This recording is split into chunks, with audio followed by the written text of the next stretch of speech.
It's Wednesday, January 24th. I'm Priyanka Arabindi. And I'm Juanita Tolliver, and this is What a Day, where we aren't surprised that Ron DeSantis is out there being loud and wrong, even as he leaves the race. Yeah, he ended his presidential campaign and quoted Winston Churchill as saying, "Success is not final, failure is not fatal, it is the courage to continue that counts." Reporters say that line is not a Winston Churchill quote. It actually appears to be from an old Budweiser ad. Of course it is! On today's show, President Biden and Vice President Harris hit the campaign trail running with a message focused on abortion rights. Plus, we talk Oscar noms and how Barbie herself didn't get nominated. But first, after last week's caucuses in Iowa, New Hampshire residents went to the polls for the first presidential primary of the 2024 elections last night. As you all know and probably celebrated, Florida Governor Ron DeSantis dropped out of the race on Sunday, which paved the way for what was essentially a one-on-one showdown between former President Donald Trump and former South Carolina Governor and UN Ambassador Nikki Haley. Trump was declared the winner of the GOP primary pretty early into the night. That was what we were all expecting.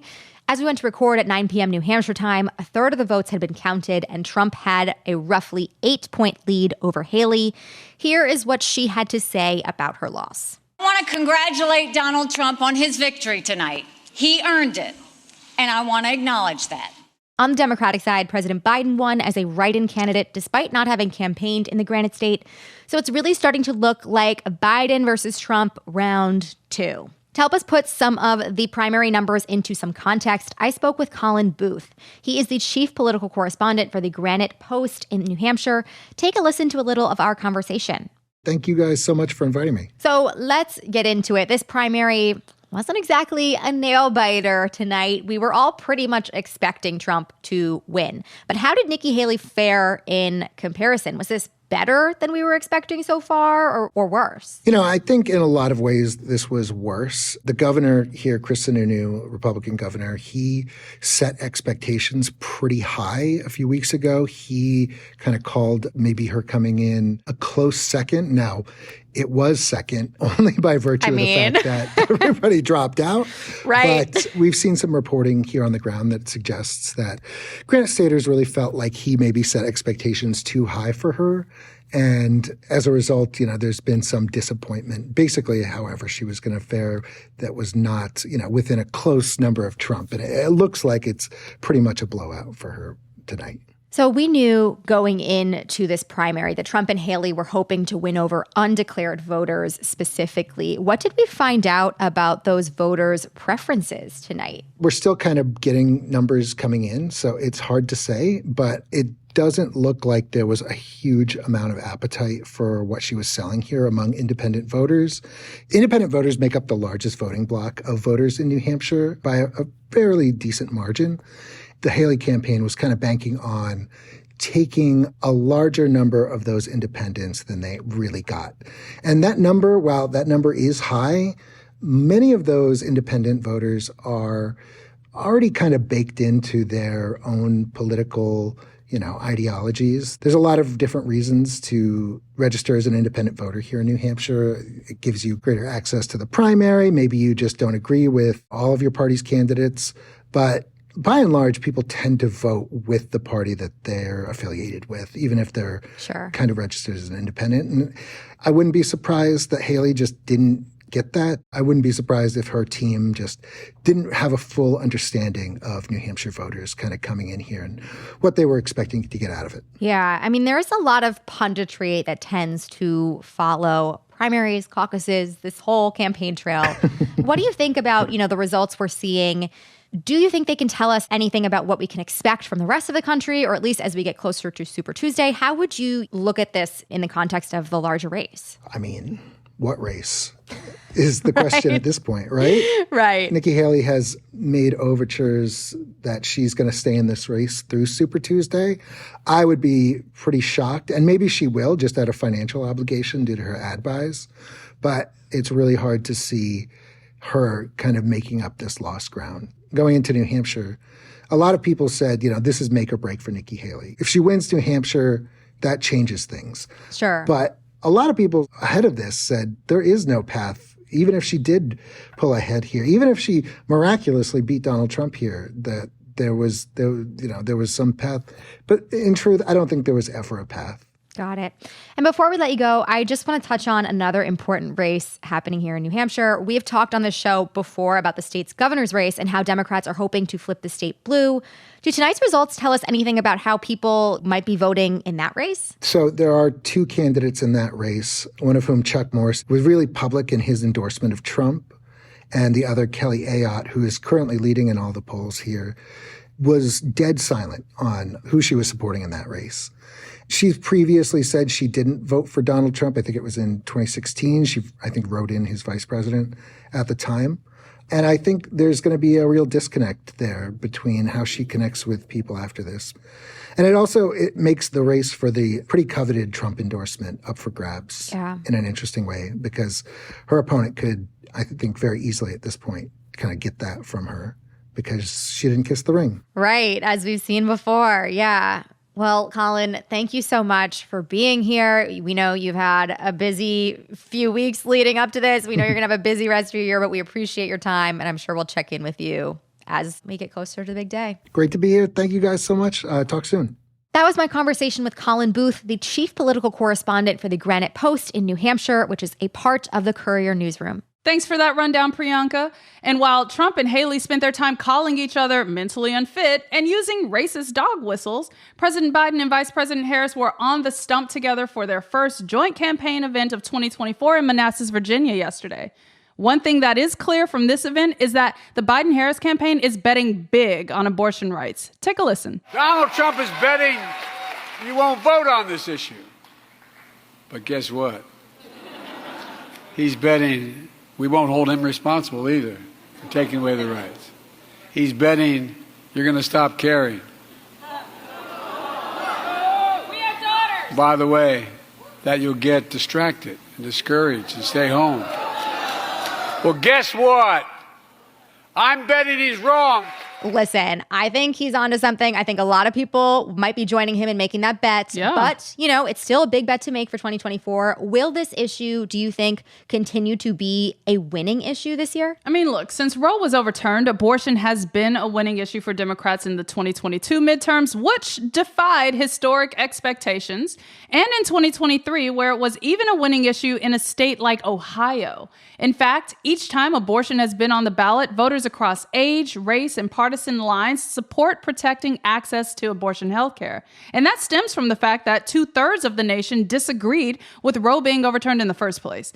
So each time we read another story about a woman or pregnant person being criminalized for experiencing a miscarriage, or having to petition the state courts for an exception, or having to leave their home state to get an abortion, it will be front of mind for voters. Absolutely. It has been heartening to see how this issue has mobilized such different groups of people all over the country. Just really amazing. So it's really smart for the Biden-Harris campaign to hit the trail in January talking about this issue, laying the blame at Trump's feet, as well as emphasizing these personal stories through the vice president's reproductive freedom tour and in brand new ads featuring women who faced barriers to accessing abortion care. That said, it's clearly not the only issue the campaign must address, as President Biden was interrupted multiple times by protesters who were calling for a ceasefire in Gaza during his speech yesterday. Right. I mean, we've seen that happening over the past couple months. Right. I imagine it will continue as time goes on, so that it remains to be seen how that will play out over the course of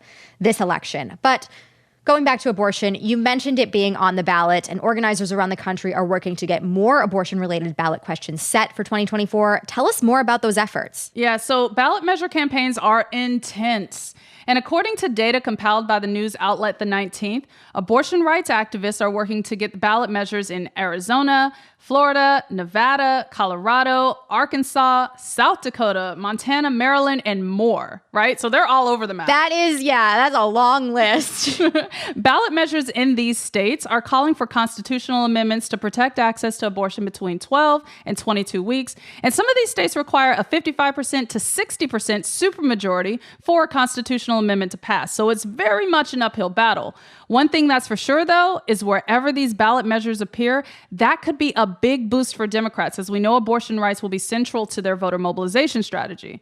We'll definitely keep following these efforts and keep you updated on which measures will ultimately appear on the ballot in November, but that's the latest for now. We'll be back after some ads.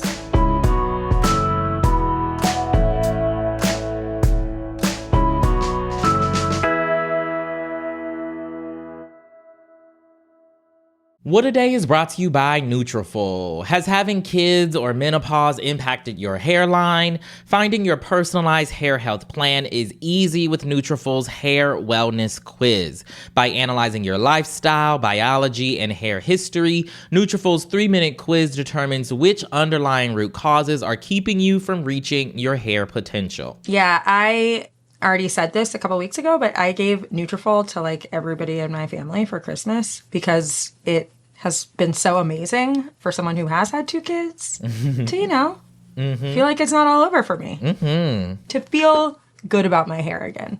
For a limited time, Nutrafol is offering $10 off your first month subscription and a free shipping at Nutrafol.com/quiz when you enter the promo code DAY. Take the quiz and get started on reaching your hair wellness goals with Nutrafol today. Nutrafol.com, spelled Nutrafol.com/quiz, promo code DAY. This show is sponsored by BetterHelp. It's easy to get stuck on how you want to change in the new year instead of what you're already doing right. Therapy helps you find your strengths so you can make resolutions stick. Yes, we have told y'all time and time again about the importance of therapy. And trust me, you're going to really want your therapy once we hit 2024. So just go ahead and get started right now, okay? Let's do it now, because it's looking like a roller coaster, And if you're thinking of starting therapy, give BetterHelp a try. It's entirely online. It's designed to suit your schedule. Just fill out a questionnaire to get matched with a licensed therapist. Celebrate the progress you've already made and that you could make. Visit BetterHelp.com/WAD today to get 10% off your first month. That's BetterHelp, HELP.com/WAD. The Angie's List you know and trust is now Angie, and we're so much more than just a list. We still connect you with top local pros and show you ratings and reviews, but now we also let you compare upfront prices on hundreds of projects and book a service instantly. We can even handle the rest of your project from start to finish. So remember, Angie's List is now Angie, and we're here to get your job done right. Get started at Angie.com. That's ANGI, or download the app today. Let's get to some headlines. Headlines. Turkey's parliament voted yesterday to allow Sweden to join NATO, nudging it one step closer to being a part of the military alliance. Sweden and Finland both applied for NATO membership after Russia invaded Ukraine back in 2022. And if you need a refresher on geography, Finland shares a border with Russia, and Sweden is on the other side of Finland. All of that to say, they're feeling a little too close to Russia for their own comfort. Finland was granted membership to NATO back in April of 2023, but Turkish President Recep Tayyip Erdogan was initially not a fan of Sweden's membership bid because he said that they were too lenient on militant groups. Well, Sweden shaped up a bit and agreed to work on its security concerns with Turkey, but full membership is contingent on unanimous support. And now Hungary is the only member state that isn't on board with allowing Sweden in. If you'll remember, Hungary's leader, Viktor Orban, buddy-buddy with one Vladimir Putin, so wonder why that might be. Those negotiations could still take a while, but if Hungary approves and the Nordic country is let in, that would mean a huge expansion to NATO that challenges the Russians even more and changes the European military balance of power in a big way. And for some updates on the Israel-Hamas war, reports emerged yesterday that there are intense and ongoing mediation talks that could lead to a temporary ceasefire. They show that Israel and Hamas broadly agree that an exchange of Israeli hostages for Palestinian prisoners could take place during a month-long ceasefire, but they still have severe differences over how to bring a permanent end to the war. Meanwhile, on the front lines, 24 Israeli soldiers were killed on Monday, the highest single-day death toll for Israel in the Palestinian enclave. The military said 21 soldiers died when a massive explosion brought down a pair of 2-story buildings in central Gaza. The buildings were hit after a rocket-propelled grenade fired by Hamas struck a nearby tank. Another 3 Israeli soldiers died while fighting in southern Gaza. Since then, Israeli forces have ramped up their operation in Han Yunis and killed at least 64 people in attacks on Monday, according to Al Jazeera. All of this comes as a small but growing minority of Israelis are speaking out against Israel's war. In a rare move, thousands of Israelis took to the streets of Tel Aviv over the weekend to protest Netanyahu and call for him to leave office. And on Monday, dozens of family members of the remaining Israeli hostages even stormed a parliamentary committee session in Jerusalem to demand stronger action.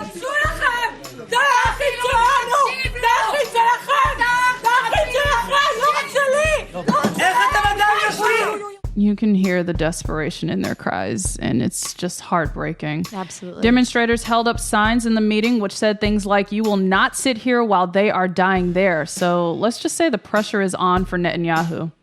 A federal appeals court on Monday revived a $10 billion lawsuit by Mexico against U.S. gun manufacturers.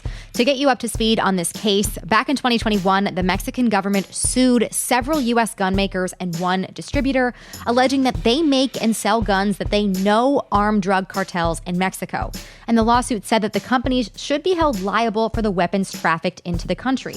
According to the lawsuit, up to 90% of weapons recovered at crime scenes in Mexico were trafficked from the United States. But in September of 2022, a federal judge dismissed the case, ruling that gun manufacturers were protected by a 2005 law known as the Protection of Lawful Commerce in Arms Act, or PLCAA. That law says that gun makers are shielded from civil liability for damages that result from, quote, the criminal or unlawful misuse of a weapon. Mexico appealed. Now, back to the present day, a 3-judge appeals court panel on Monday revived that lawsuit and said that Mexico's complaint, quote, plausibly alleges a claim that is exempt from immunity. And writing for a unanimous majority, Judge William J. Kayada Jr. wrote, quote, we therefore reverse the district court's holding that the PLCAA bars Mexico's common law claims, and we remand for further proceedings. The decision, however, is likely to be appealed. California State University faculty returned to work yesterday after reaching a tentative deal with the university system on Monday. The move ended a planned 5-day work stoppage across the 23 CSU campuses on just the first day of the strike.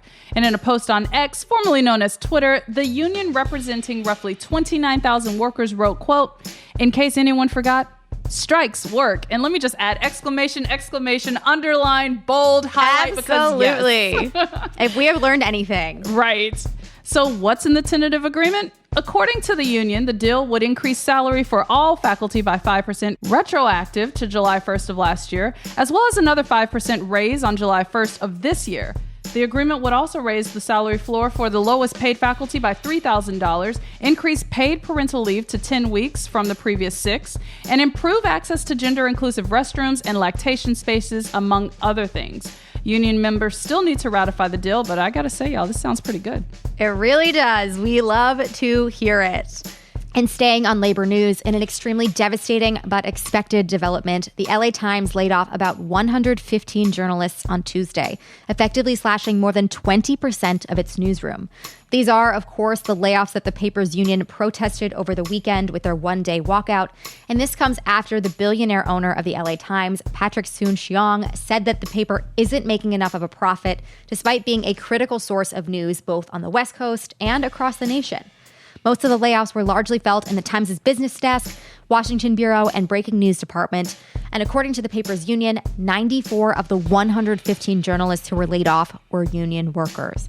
Also on Tuesday, 400 staffers at Condé Nast, which is the parent company of publications like Vogue, Vanity Fair, and GQ, walked off the job for 24 hours in New York City. The News Guild of New York, which is the union that represents these staffers, said that the strike was purposely timed with this year's Oscar nominations that dropped yesterday to make a statement to their employers. And it comes after Condé Nast announced back in November that it would lay off about 5% of its workforce. And speaking of those Oscar nominations, we can't let you go without diving into the highly anticipated list. As expected, Christopher Nolan's Oppenheimer dominated with 13 nominations, including Best Director and Best Picture. This is the first time Nolan has ever scored a Best Picture nomination, and if he wins, it will be his first ever Oscar award. Poor Things trailed behind with 11 nominations, while Killers of the Flower Moon walked away with 10. The trio will go on to compete with movies like Maestro, Past Lives, American Fiction, and The Holdovers for Best Picture. When it comes to snubs, though, many were shocked to see where Barbie landed on the list. The film did receive a nod for Best Picture, but Greta Gerwig didn't land a Best Director nomination, and Barbie herself, Margot Robbie, didn't get a nod for Best Actress despite the movie's massive box office success. The only actors from the Barbie movie who received nods were America Ferrera for Best Supporting Actress and Ryan Gosling for his role as Ken, which is interesting. When you consider that Barbie is a film about, Barbie and fighting off the patriarchy, but alas. Right, did they not watch? Fans of the movie aren't the only ones who took issue with the snubs. Gosling himself issued a statement yesterday to express his own disappointment, writing, quote, "There is no Ken without Barbie, and there is no Barbie movie without Greta Gerwig and Margot Robbie, the two people most responsible for this history-making, globally celebrated film. No recognition would be possible for anyone on the film without their talent, grit, and genius. Might I add, this movie single-handedly also saved the movie industry last summer." So come on, give them their due, please. It's all very frustrating. It's all very upsetting. The only part that's not upsetting is Ryan Gosling standing up and being like, "Thank you, but what the fuck?" Like, right. Thanks for being an ally, Ryan, but what is going on? I don't even care about the Oscars. I can't say I watched any of these other movies. I watched American Fiction. I watched two Oscar movies. This is not my game at all. But you know when something's wrong, clearly. Right. If it's wrong enough for me to know, it's got to be pretty wrong. All right, since we all see what's wrong, let's be unified in that. And those are the headlines. That is all for today. If you like the show, make sure you subscribe, leave a review, only quote the Budweiser frogs, and tell your friends to listen. I didn't even know there were frogs. You don't remember the frogs? Okay, No. We'll talk about this later. And if you're into reading and not just profound beer slogans throughout history like me, What A Day is also a nightly newsletter. Check it out and subscribe at crooked.com/subscribe. I'm Juanita Tolliver. I'm Priyanka Arabindi. And as Winston Churchill once said, the Watt Squad is the best. Of course he said that, y'all. I heard this is his favorite podcast. I don't know. Oh, God.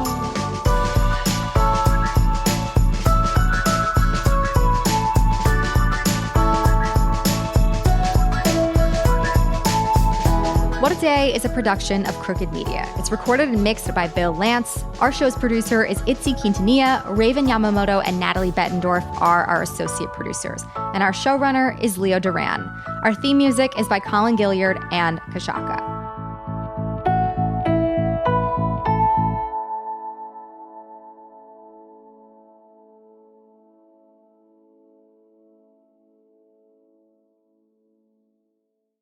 You can start your day off right when you find a professional on Angie to get your plumbing right first. Connect with skilled professionals to get all your home projects done well. Visit Angie.com. You can do this when you Angie that.